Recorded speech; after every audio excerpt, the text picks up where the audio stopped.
I froze when I saw the time, 11:34 p.m., mocking me in gray digits that pulsed like a failing heartbeat.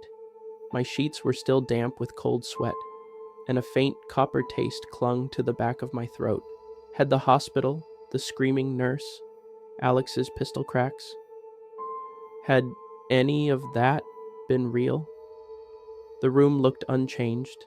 Same leaning stacks of textbooks, same flickering street lamp glow knifing through the blinds. Yet the silence droned louder than any alarm ever could. Hello again, Adam.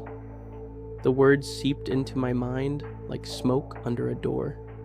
No echo in the room, no vibration in the air, just a thought that wasn't mine. I clamped my palms over my ears anyway, as though I could squeeze the voice out through pressure alone. You know what the definition of insanity is? It whispered, almost conversational. Reliving the same moment, expecting a different ending. Get out of my head, I rasped. My voice sounded small, 12-year-old small, like the first time I'd stood in that museum's insect wing, dwarfed beneath the glass cases of preserved colonies. Dad had leaned down, pointed at the rows of mounted ants, and said they were nature's perfect soldiers, silent, relentless, always working toward one purpose. I'm not in your head, the voice said. I am your head now.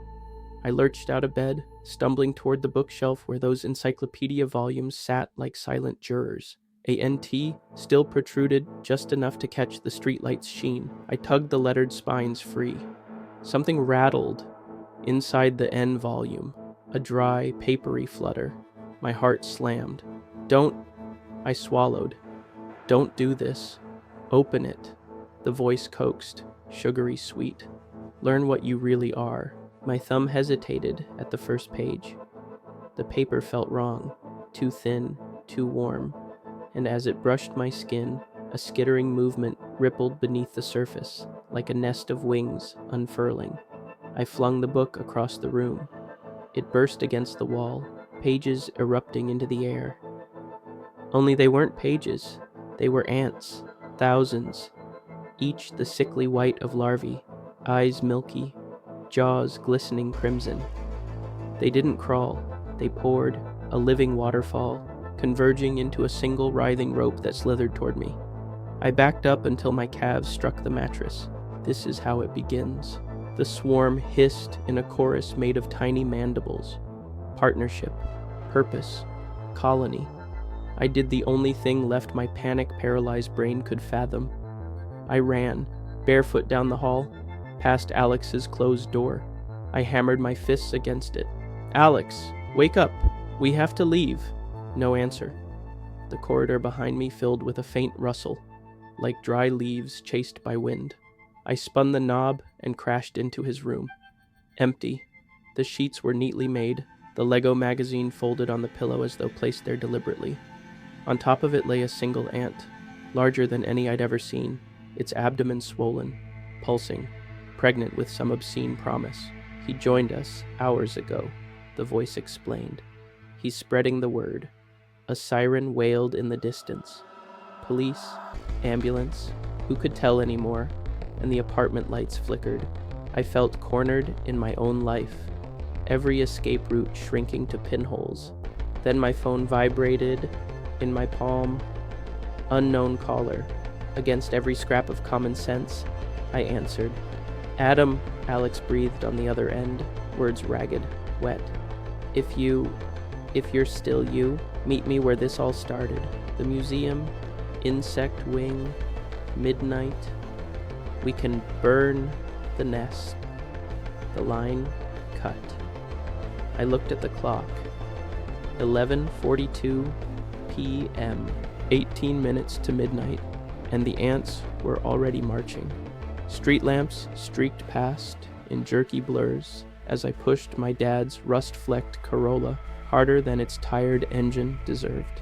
Rain started halfway to the museum. Not a gentle spring drizzle, but fat needles that hammered the windshield and turned every traffic light into a bleeding halo. 12 minutes to midnight.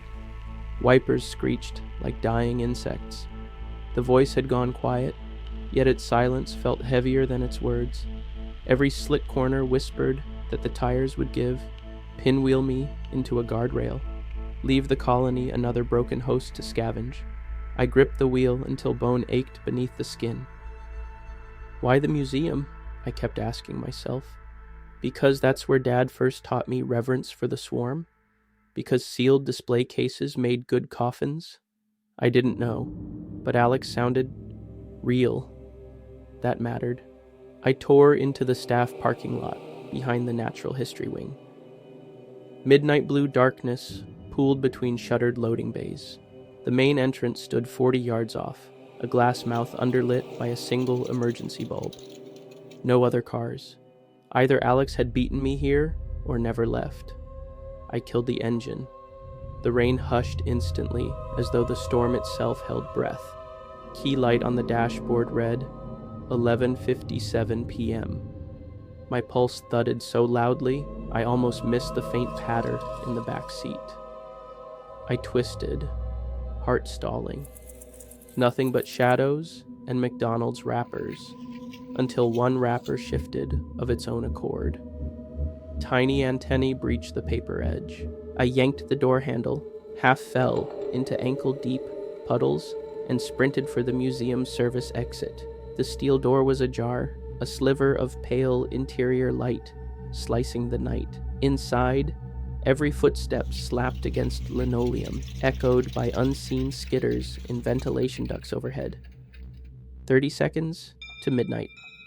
At the end of the corridor, the double doors to the insect wing stood open. Beyond them, the exhibit hall glowed with faint blue floor lights. The same spooky ambience that once thrilled me as a kid. Now, the cases loomed like headstones. I stepped inside, calling out in a hoarse whisper, "Alex?" No answer, only the distant drip of a leak, and somewhere beyond the beetle displays, a rhythmic click, click, click, metal striking glass.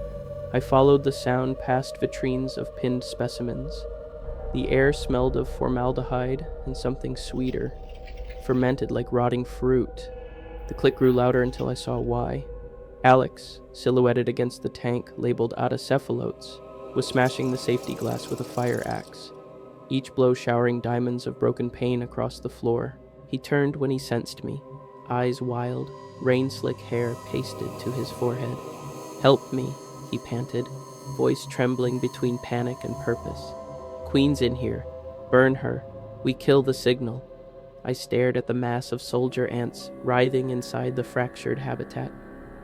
Hundreds, maybe thousands, seething around a bloated pale queen whose abdomen pulsed to some secret rhythm. Every throb felt like it tugged at the base of my skull. "You wouldn't murder your own mother," the voice cooed, suddenly intimate again. "She made you perfect." I staggered, knuckles whitening around the axe handle Alex pressed into my palm. Midnight tolled on the lobby's grandfather clock, each gong a hammer strike in my chest. Alex flicked his lighter, flame dancing in the stale exhibit air. "Your call, Adam," he whispered. "Either we barbecue an empire, or we join it." Ants were swarming out of the broken glass now, rivers of black threading over my shoes. I raised the axe. The queen's eyes, black, bottomless, seemed to lock on mine. I swung, blade whistling through humid air. The first blow split the queen's casing. Translucent mucus spattered across my knuckles, scalding hot. She emitted no sound, only a shudder that rippled through every soldier on the floor. They surged, blanketing my boots, climbing my calves, their mandibles pin-pricked flesh. But the pain felt distant, as though occurring to somebody else. Alex dropped the lighter at the base of the tank. The flame caught on solvent he'd splashed earlier, blooming upward in a hungry column. Heat slapped my face. The queen writhed, her abdomen blistering, yet the voice inside me sharpened, doubled, became 1,000 whispering threads. "Cut him down, Adam. One swing, and the pain stops. My grip faltered. Through wavering heat, I saw Alex's silhouette. Lighter fluid, can in one hand, phone flashlight in the other. His pupils huge, reflecting wildfire.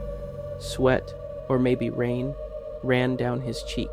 "Stay with me," he pleaded. "You're stronger than a parasite." But the ants gnawed deeper. I felt them punching holes in my resolve, filling each cavity with their will. Images flashed, a city block teeming with hosts, traffic lights swarmed over, newborn queens carried in human mouths like communion wafers. And in every vision, I stood at the center, their patriarch. Smoke roiled, syrup thick, choking the aisle. Sprinklers failed to trigger. Maybe the system was cut. Maybe the colony had planned for that. My lungs burned. Alex swung the can, dousing more alcohol onto the inferno, but his footing slipped on melting acrylic. He fell hard, the can skittering away.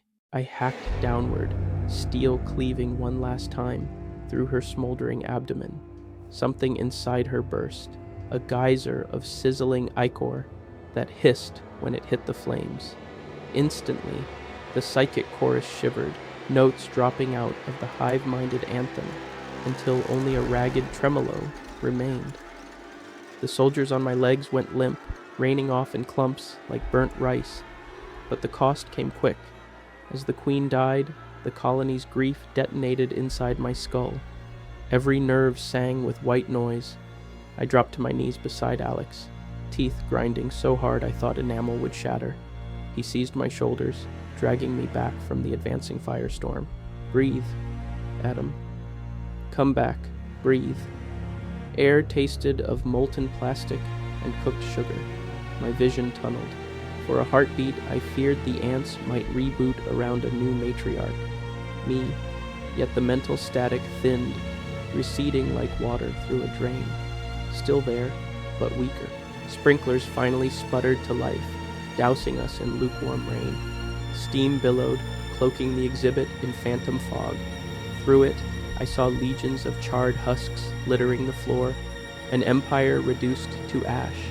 And yet, at the edge of hearing, the voice persisted, faint as radio static beyond the station. One queen falls.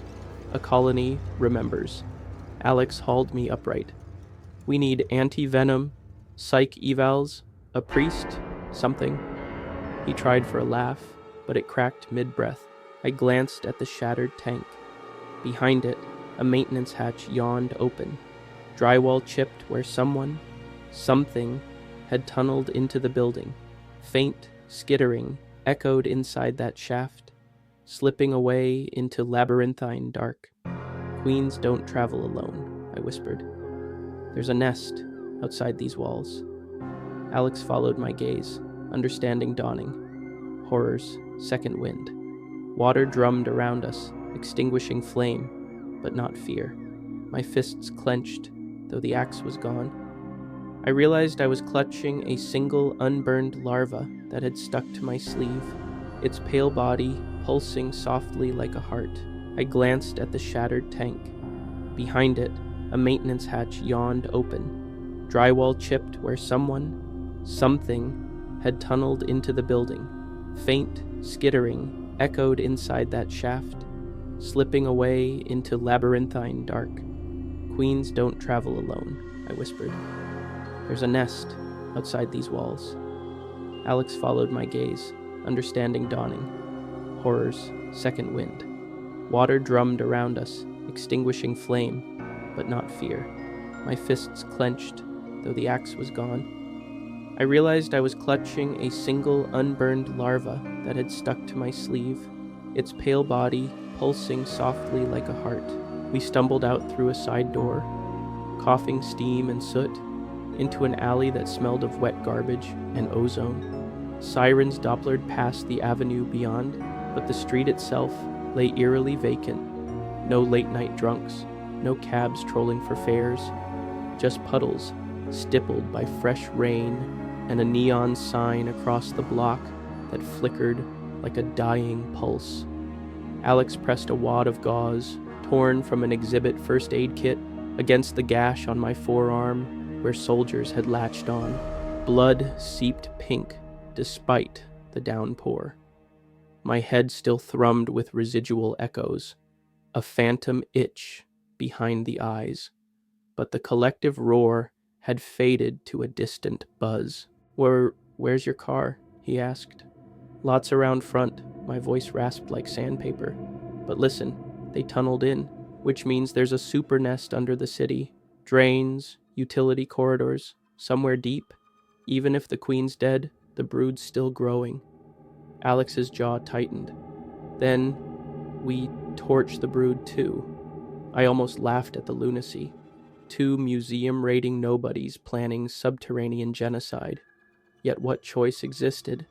I could feel stragglers inside the walls, tiny Morse code taps against my nerves, probing, mapping my thoughts. If we didn't finish them, they'd finish us, and the city after. Headlights swiveled into the mouth of the alley. A black panel van rolled to a stop, engine idling low. For one surreal second, I braced for a SWAT team, but the sliding door simply cracked open, revealing a man in scrubs, spattered with something dark. You'd think I'd recoil. Instead, recognition jolted through me. He was one of the paramedics from my apartment, the tall one, with the spiderweb tattoo on his neck. Only now, his eyes were glassy, fixed straight ahead. The whisper flooded back, louder. "Hosts adapt. Transportation secured." Alex yanked me behind a dumpster as the paramedics stepped out, followed by two more figures, an orderly and a nurse, moving with eerie coordination. In their hands glimmered lengths of medical tubing, twined like leashes. "They're building a convoy," Alex breathed. "Spread faster." I felt the swarm's anticipation curl inside my gut, hungry to rejoin its stolen fleet. My pulse spiked, but I focused on a single grounding image. Dad guiding 12-year-old me through those insect cases, teaching awe, not subservience. I wasn't a soldier. I was still human, cracked but unbroken. I slipped the crushed larva from my pocket, tossed it into a rain gutter, and watched the current drag it toward the storm drain, a reminder of what waited below the city. "We need fire," I muttered. "Bigger fire. Sewers run 2 blocks east." Alex nodded once. "Then we go subterranean." Stench of diesel, hiss of wet tires. The convoy was pulling away. I clenched my fists, feeling the faintest tremor of orders pulsing through unseen antennae. Not orders to me anymore. Orders I could trace back like wiring to a bomb. And I was ready to cut the line. We cut east, through darkened streets, ducking storefront awnings and leaping overflowing gutters until a manhole cover gleamed in a pool of orange sodium light. Alex shoved aside a trash bin, revealing a maintenance ladder sunk into concrete. The chill draft rising from below smelled of rust and stagnant rot, like the breath of something ancient. "After you, Captain Ahab." Alex grinned weakly, but his eyes held no humor. I pried the cover up just enough to slip through, boots clanging down rungs slick with algae. The tunnel throat swallowed us, sealing out the city's faint glow. Down there, sound traveled strange. Water dripped in rhythmic pulses, yet beneath it, I heard the living static of antennae brushing stone, cartographers mapping prey. My pulse synced unconsciously, every beat threatening to broadcast our location. I forced slow breaths, reminded myself the Queen's link was severed. What lingered was memory, not command. Still, ghosts of her cadence skittered along my thoughts, urging reunion. We splashed knee-deep through lukewarm runoff until the tunnel widened into an overflow chamber. On the far wall pulsed a bioluminescent tapestry, hexagonal waxy cells fused with concrete, each cradling pearlescent larvae.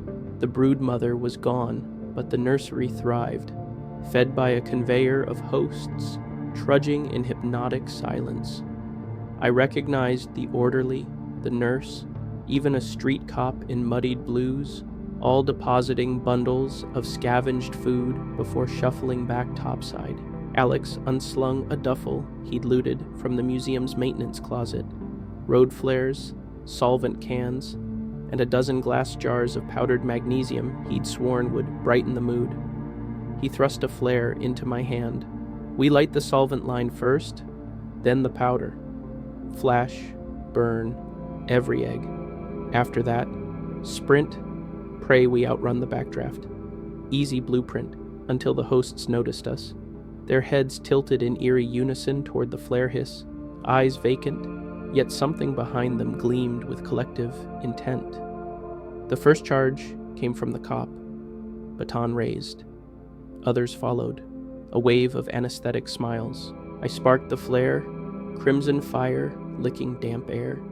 Heat painted the brood cells in hellish relief.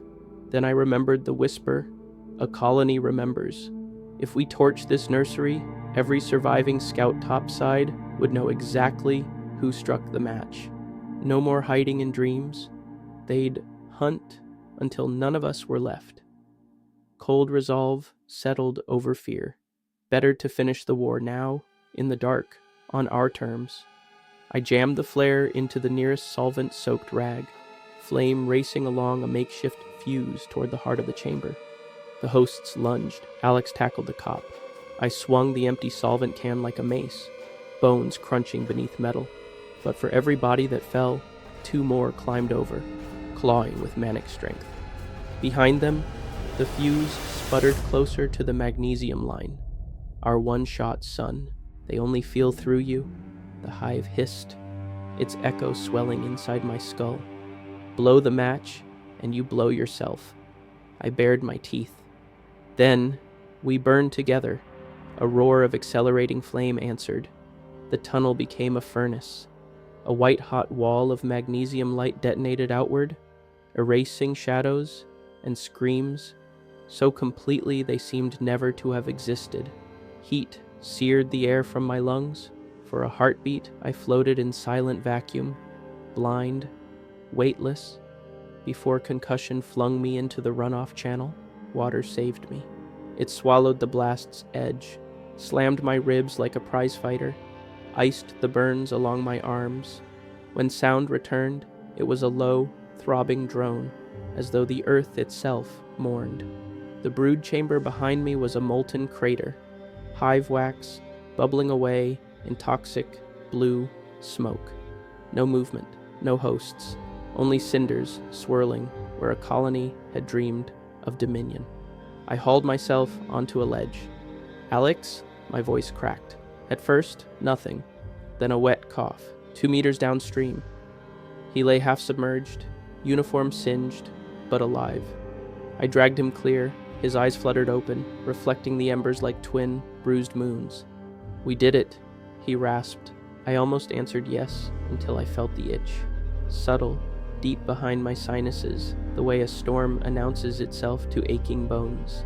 A single refrain, soft but undeniable, hummed through my thoughts.